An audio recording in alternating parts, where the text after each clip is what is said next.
Hello friends, welcome back to the many video guys and my YouTube channel guys. Today fan we are going to talk about guys Samsung phone guys setting guys, and today video title is guys how to turn off Samsung phone ultra data saving mode. Friends, we want to off guys Samsung phone guys ultra data saving mode. So how can you off it?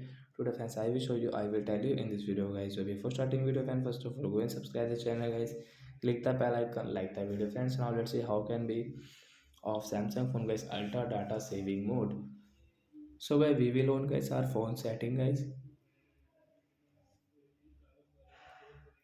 After on phone setting guys, you can see this type of setting. So guys, we will click on my phone connection setting and guys scroll it. As you can see guys, phone data usage guys, tap here and guys again scroll. Friends, you can see ultra data saving mode is on. So guys, you can turn off from here. So guys, we will off from here. After all guys, we cannot use guys ultra data saving mode guys. You can see ultra data saving mode is off. So like that guys, we can turn off guys Samsung phone guys ultra data saving mode setting guys. So that's it guys. Thanks for watching the video. Bye guys.